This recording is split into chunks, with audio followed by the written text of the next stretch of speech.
bom dia, a paz do Senhor Jesus. Quem vos fala aqui é o pastor Paulo Delanhese, São Paulo, Jundiaí. Estamos agora no nosso canal do YouTube, no nosso momento resumo da Escola Bíblica. Quero convidar você que ainda não está inscrito no nosso canal a se inscrever. Muito simples, ao receber o link do nosso vídeo, no WhatsApp, no Facebook, no Twitter, no Instagram, clique em se inscrever, faça o seu comentário, toque o seu sininho, pois assim você nos ajuda a divulgar a palavra de Deus. Temos aqui várias mensagens para edificar o seu dia a dia, além do resumo da Escola Bíblica que acontece toda semana como esse, que vamos começar agora. Nós temos matérias apologéticas, matérias para a família, louvores, mensagens e também trabalho para as crianças aqui no nosso canal do YouTube. E todo o domingo às 9 horas da manhã você pode acompanhar a nossa live da Escola Bíblica pelo nosso Facebook, paulo.delanhese, e também terá a opção de acompanhar pelo Facebook Silvano Rodrigues. Então, nos acompanhe nas redes sociais, que Deus tem uma palavra ao seu coração. A lição de hoje é a condição dos gentios sem Deus. Quero deixar alguns versículos de parâmetro para a nossa aula de hoje. Primeiro, Gênesis 17, 10, 11, a circuncisão tornou-se um sinal de distinção entre judeus e gentios. Êxodo 19, 5, 6, o sentido da circuncisão apontava para a santificação. E Gênesis 6, 15, o sinal de quem pertence a Deus não é a circuncisão, nem a incircuncisão. E Gênesis 3, 29, em Cristo o gentil torna-se em descendência de Abraão. 1 Crônica 29, 15, quanto não se havia esperança. E João 17, 3, 7, Deus altera a situação dos gentios segundo os seus desígnios eternos. Então, em Cristo não importa se é circunciso ou incircunciso. Veio a Cristo, a sua vida é transformada e mudada completamente. Nenhum desses dois estados altera o adorador ao Senhor quando ele se entrega a Cristo.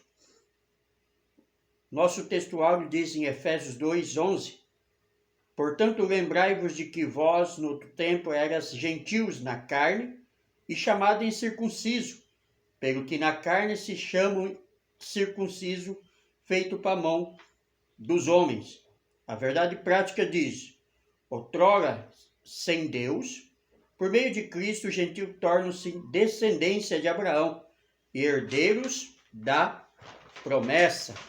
Veremos melhor agora Efésios capítulo 2, versículo 11 e 12 e Romanos, versículo 12 e 14, que nos diz assim a palavra de Deus. Portanto, lembrai-vos de que vós, no outro tempo, eras gentios na carne, chamados incircuncisos, pelo que na carne se chama circuncisão, feita pela mão dos homens, como já foi dito no texto áureo, que naquele tempo estavam sem Cristo, separados da comunidade de Israel, estranhos aos concertos da promessa, não tendo esperança e sem Deus no mundo. Fosse pai da circuncisão, daqueles que não somente são da circuncisão, mas que também andam nas pisadas daquela fé que teve nosso pai Abraão, que tivera na incircuncisão, porque a promessa de que havia de ser herdeiro do mundo não foi feita pela lei a Abraão ou a sua posteridade, mas pela justiça da fé. Pois se os que são da lei são herdeiros, logo a fé é vã e a promessa é aniquilada. Ou seja, o que Paulo está explicando aqui aos romanos na sua carta é que Abraão alcançou esta graça pela fé e não simplesmente pela circuncisão. A circuncisão era apenas um pacto, uma aliança que Deus estava formando com o seu povo. Na presente lição, veremos que o autor de Efésios lembra aos gentios de que antes da regeneração eles eram incircuncisos e haviam experimentado 5 formas de privação. Estavam sem Cristo, separados de Israel, alienados contra a promessa, sem esperança e sem Deus no mundo. Efésios 2, 11 e 12. Logo estudaremos cada um desses aspectos, agora, na sequência da nossa aula. Primeiro, chamados incircuncisos. Na era antes de Cristo, além de mortos espiritualmente, os gentios eram desprezados pelos judeus, identificados como incircuncisos. Efésios 2:11. Vamos entender o que é circuncisão, o conceito de circuncisão. Circuncisão é a remoção cirúrgica do prepúcio do órgão sexual masculino. Então você que não sabia o que era circuncisão, agora você sabe que é a remoção daquela pele que tem no órgão masculino. Era prescrito na lei como sinal externo de quem pertencia ao povo da aliança com Deus. Gênesis 17, 10, 11. Deus já havia chamado Abraão, Deus já havia feito a promessa, né? E pela fé Abraão já havia crido. Mas agora Abraão faz uma aliança com o Senhor, a qual o Senhor pede a circuncisão de todos aqueles que seria seu povo, seu escolhido. O procedimento era realizado no 8º dia de vida dos nascidos em Israel ou estrangeiro comprado a dinheiro. Gênesis 17, versículo 12. Quem não era circuncidado era tido como incircunciso e, portanto, excluído da aliança. Gênesis 17, 14. A circuncisão tornou-se um sinal que distinguia o judeu dos demais povos gentílicos, né?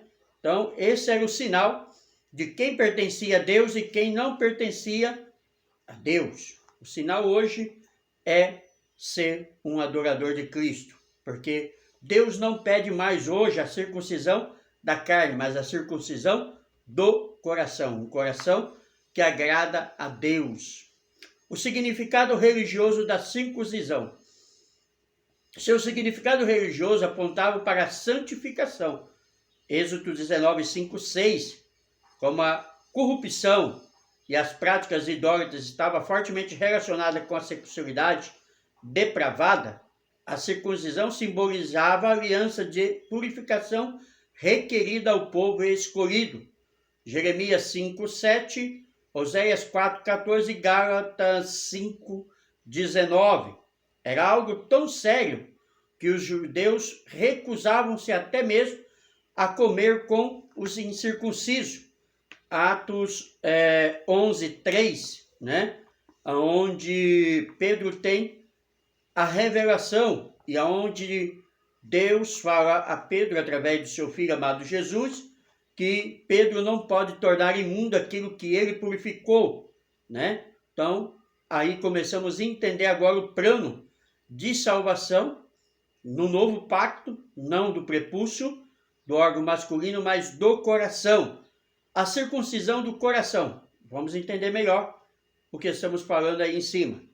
O apóstolo reconhece que os gentios não faziam parte da circuncisão, mas com uma ressalva.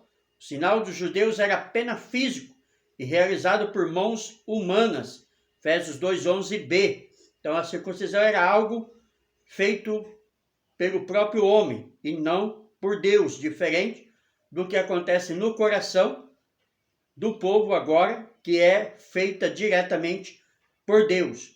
A boa nova que Paulo traz é de que a verdadeira circuncisão não se tratava de uma operação externa na carne realizada pelos homens, mas a que foi feita no interior, a que é do coração, como estamos falando aí. É essa verdadeira circuncisão que coloca todos, gentios, judeus, gregos, brancos, pretos, pardos, orientais, na mesma condição diante de Deus.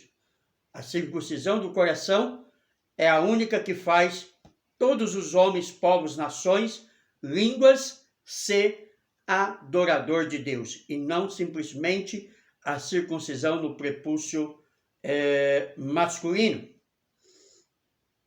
Assim, em Cristo, o sinal de quem pertence a Deus não é a circuncisão nem a incircuncisão, mas sim o ser uma nova criatura. Gálatas 6:15. A circuncisão da nova aliança. O assunto da circuncisão gerou discussões acaloradas entre judeus e gentios. Gálatas 5:2-3, Filipenses 3:2. Em Antioquia, a questão ganhou muita dimensão, provocou intensos debates e culminou na convocação do primeiro concílio da igreja em Jerusalém. Atos 15, 1, 2, 5 e 6.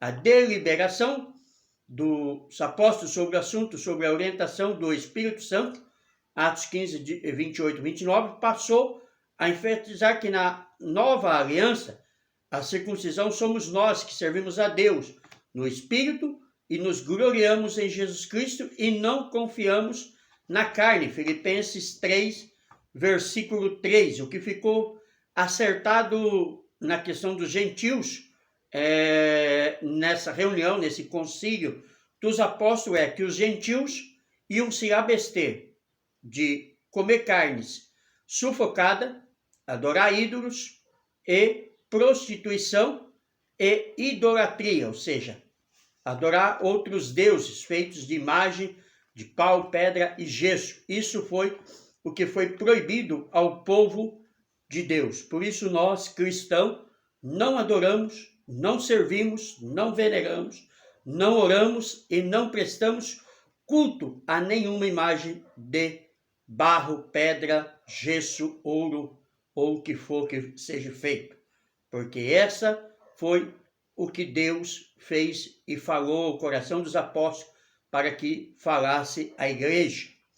No verso 11, Paulo lembra aos seus leitores gentios a condição desvantajosa de seu estado anterior ao evangelho. Gênesis 1:2 revela a unidade fundamental da raça humana em seu início após queda. Gênesis 3 é o grande dilúvio. Gênesis 6:8 ocorreu a desintegração e a humanidade foi dividida em diferentes nações. Deus escolheu Abraão e seus descendentes judeus para ser o povo do pacto divino. Gênesis 12:50. A circuncisão dos homens judeus tornou um sinal exterior para lembrá-los de sua identidade e das responsabilidades que tinham neste pacto. Como nós também temos o sinal hoje para nós que éramos gentios e fomos reconciliados com Cristo, com Deus, através da vontade do coração de adorar, porque agora não foi o nosso prepúcio masculino que foi circuncidado, mas foi o nosso coração. E é isto que conta para Deus nesta nova aliança. Tópico 2. Estranhos ao concerto da promessa. Nesta parte, o apóstolo Paulo aponta a situação dos gentios. Naquele tempo estavam sem Cristo, separados da comunidade de Israel, estranho aos concertos da promessa. Efésios 2:12. Uma vida sem Cristo. Ao descrever a história passada dos gentios, o apóstolo traz à memória que naquele tempo, isto é, antes da regeneração, eles viviam imersos no paganismo, portanto sem Cristo. Isso indica que a religiosidade do gentio era incapaz de inseri-los na promessa messiânica de salvação. João 4:22. Também significa que eles desconheciam a Cristo, como também eram indiferentes às promessas acerca dele e de sua obra. Hebreus 8:8, versículo 10. Então, o povo gentil, os separados de Deus, não tinha nada que os levava a Deus.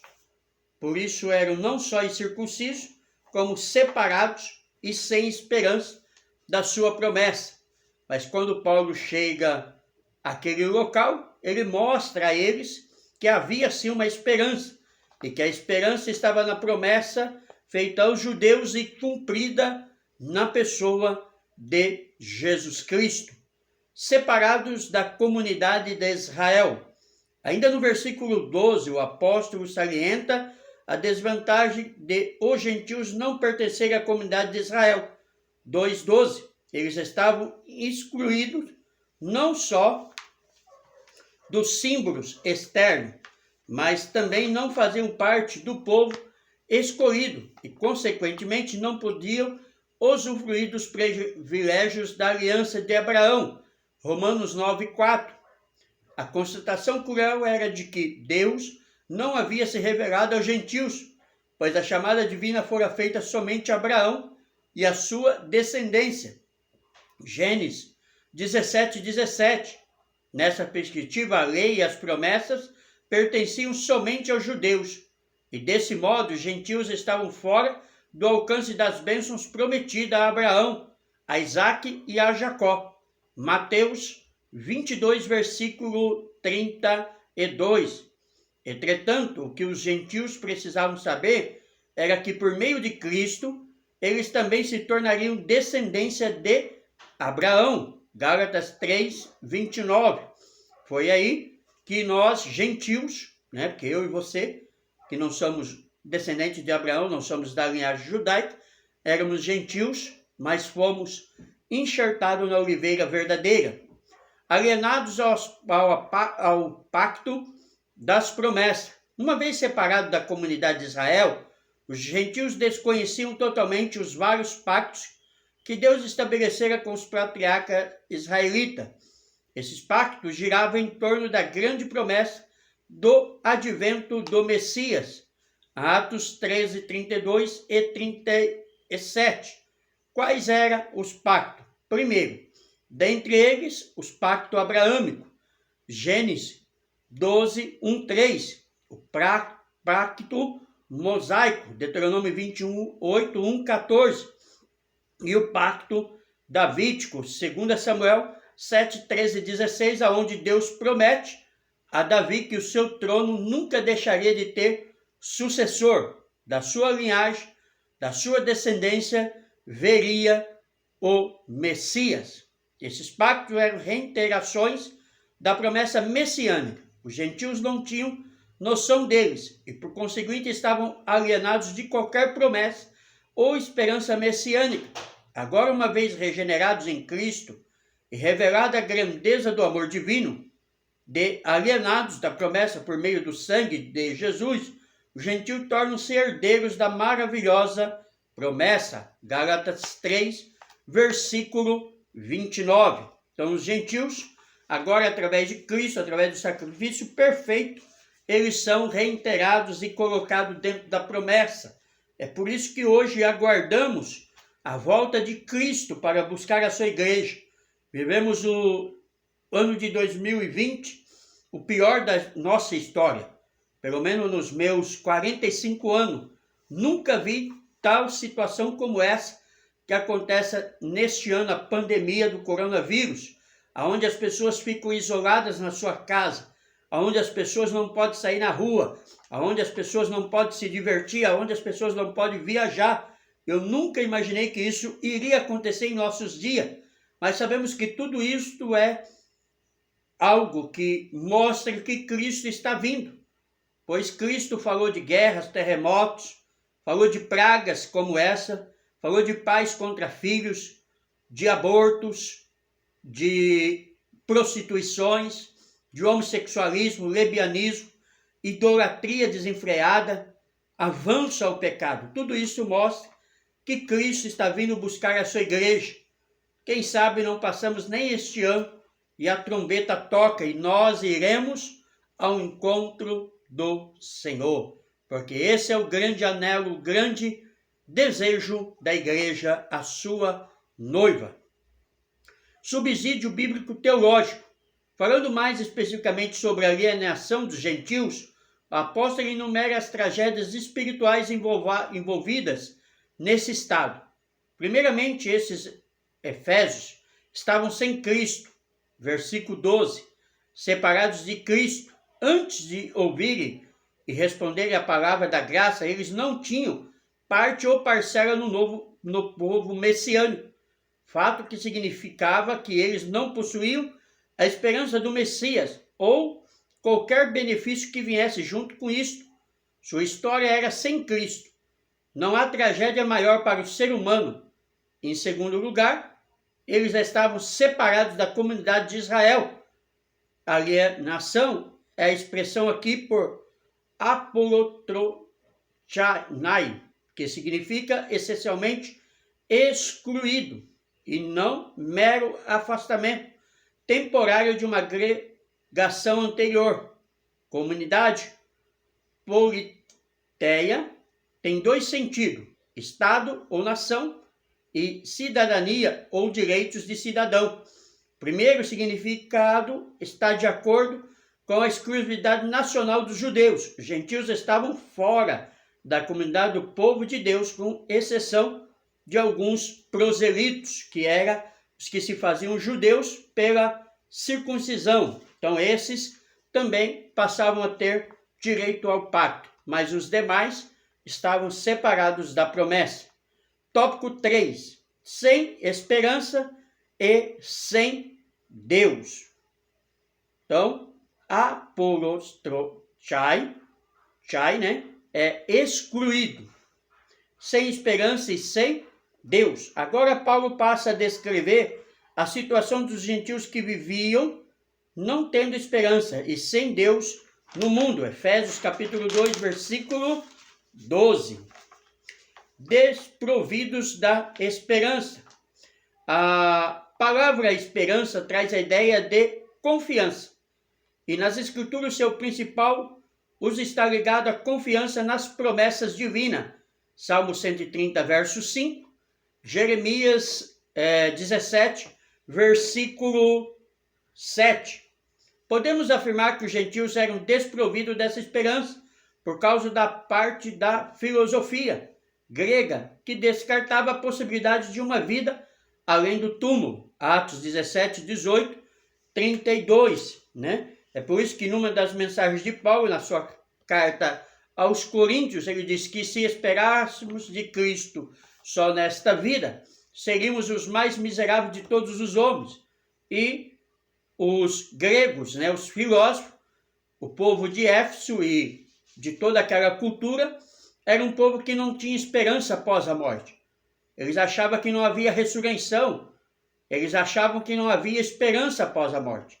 Então Paulo agora mostra que eles realmente estavam sem esperança.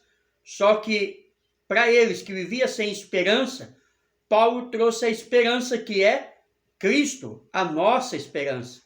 Então, viver por Cristo é ter esperança em uma vida eterna ao lado de Deus. E que, consequentemente, podia ser ditosa, tá? Nesse plano terreno. Podia ter bens, podia ter destaques, né? Podiam ser grandes homens, grandes mulheres, mas tudo se resumia a esta vida. E não era isso que Paulo estava pregando. Paulo não queria se deter no prazer deste mundo, mas no prazer que viria além do túmulo, que é a minha e a sua esperança. Além dessa questão, embora Deus tivesse decretado incluir, melhor dizendo, os gentios no plano da salvação, eles mesmos ignoravam essa promessa e por isso não tinham em quem sustentar qualquer esperança. 1 Coríntios 9, 10. Como a esperança é a âncora para a alma, os gentios desprovidos dela padeciam de medo e incerteza. Hebreus 6, 18 e 19, 2 Coríntios 7, 10. Por conseguinte, a falta de esperança e de paz revelava a ausência de Deus. Então, eles não tinham Deus, não tinham esperança e não sabia, né, o que os aguardava após a morte, pois viviam ausente dos propósitos e planos de Deus para o seu povo. sem Deus no mundo. A expressão sem Deus não significa que os gentios não serviam ou não acreditavam numa divindade. 1 Coríntios 8:4, Gálatas 4:8. Ao contrário, eles eram panteístas e idólatras, pois acreditavam e adoravam muitos deuses. Assim, por meio de seu paganismo, estavam alienados do Deus que havia sido revelado a Israel. Êxodo 19:1-16. Como hoje, muitas pessoas têm o seu altar, muitas pessoas têm a sua imagem, muitas pessoas têm o seu Deus feito de pau, pedra, gesso, mas estão longe de Deus, porque Deus não se resume a uma imagem esculpida pela mão de um homem. Deus, ele é espírito, e importa que os que o adorem em espírito e em verdade. Isso significa dizer que suas vidas eram regidas pela falsa ideia de divindades pagãs, que as mantinham escravizadas em densas trevas espirituais. Trata-se de uma descrição de um quadro calamitoso. Entretanto, e finalmente esse quadro foi alterado pela intervenção dos desígnios eternos do verdadeiro Deus. João 17:3. E como que Deus alterou este quadro do homem sem Deus? Mandou o seu filho Jesus para morrer na cruz do Calvário e salvar a humanidade. Todos que reconhecem a Cristo, todos que confessam a Cristo, todos que acreditam na promessa de Cristo têm a esperança da vida eterna. Subsídio bíblico teológico. A quarta tragédia espiritual em consequência da anterior é que esses efésios não possuíam esperança, como falamos, e estavam sem Deus. Versículo 12. A ruína moral e espiritual de tais gentios eram completa. Eles não tinham esperança do triunfo final da justiça e amor divino. Para eles, as questões finais da história do mundo eram sóbrias e preocupantes e incertas, pois não sabiam para onde estavam indo, para onde iam suas almas, quando deixasse o plano terreno. A época de ouro deles estava no passado, irremediavelmente perdida, ao passo que a época de ouro do povo judeu estava no futuro, Ou a nossa época, Nosso futuro é muito melhor do que vivemos no presente, pois aqui no mundo temos angústia, tribulação, morte, medo, perseguição, mas no plano futuro não haverá morte, não haverá medo, não haverá pecado, não haverá pandemias, não haverá enfermidade, não haverá choro. Então nós sabemos que o nosso futuro ele é muito melhor do que o que vivemos ou do nosso passado. Alguém observou que precisamos de uma esperança infinita, que só a fé em Deus pode dar. Scott repara no patético da estranha combinação sem Deus, ateus, e sem esperança. Eles enfrentavam a natureza e a vida sem esperança, porque não tinham relação com o intérprete da natureza e da vida. O Scott afirma que os gentios tinham muitos deuses e muitos senhores, e um Deus como causa primeira, nas teorias filosóficas, mas nem um Deus que amasse os homens e a que os homens pudessem amar. Eles tinham muitos deuses, mas eram deuses que não correspondiam aos seus desejos, aos seus anseios. Eram apenas imagens de escultura, como hoje, Onde eu disse e reafirmo, as pessoas têm os seus altares e os seus deuses. Mas como diz os profetas Jeremias, Isaías, Tem boca, mas não falam, tem mãos, mas não apalpam, tem pés, mas não anda, tem olhos, mas não vê, tem ouvidos, mas não ouve. Precisam ser carregados em andares, em procissões. Precisam ser limpos, tirado o pó. Precisam ser removidos de seus lugares para limpar a sujeira que junta sobre eles. Esses eram os deuses dos Efésios. E este é o Deus de muitas pessoas que não têm o verdadeiro Deus. Só que os profetas disseram que o nosso Deus é diferente desses deuses, porque ele está no céu, os seus ouvidos não estão agravados, as suas mãos não estão encolhidas e os seus olhos percorrem a terra, procurando os fiéis que o adoram em espírito, em verdade. Esse é o nosso Deus, e esse nosso Deus é o Deus que nós oferecemos ao mundo, através dessa mensagem e de tantas outras que pregamos. Amém? Conclusão. No outro tempo éramos incircuncisos e estávamos excluídos da aliança com Deus, separados de Cristo e de Israel, vivíamos alienados ao concerto da promessa, desesperançados e longe de Deus. Um dia, porém, a magnitude do amor divino circuncidou os nossos corações, aproximou-nos de Cristo e de Israel, inclui-nos na esperança da promessa e revelou a nós o único e verdadeiro Deus. Bendito seja o santo nome para sempre. Então estávamos sem esperança, estávamos sem Deus, não sabíamos o que ia acontecer à nossa vida quando partíssemos deste mundo, quando os nossos olhos fechassem, quando a nossa carne fosse para a corrupção, para ser destruída pela terra. Não sabíamos o que aconteceria.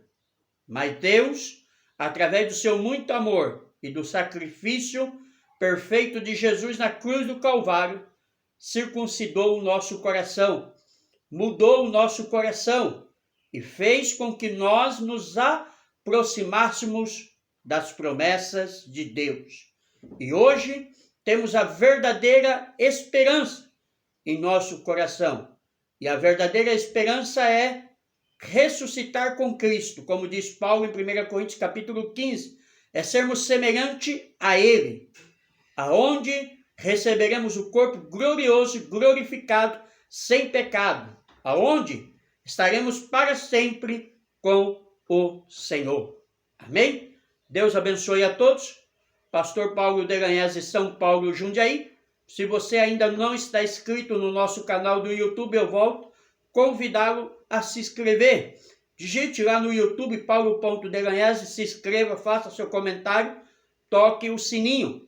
Lembrando a todos que todos os domingos, às 9 horas da manhã, temos a nossa live da nossa Escola Bíblica pelo nosso Facebook, Paulo.Delanhese, e agora também você terá a opção de acompanhar juntamente pelo Facebook Silvano Rodrigues, a nossa live da escola. Já neste domingo, agora dia 3, Estou falando do domingo passado, que essa aula é do nosso próximo domingo, Do dia da próxima escola, Mas todos os domingos, 9 horas da manhã, nos acompanhe em nossa live. Amém?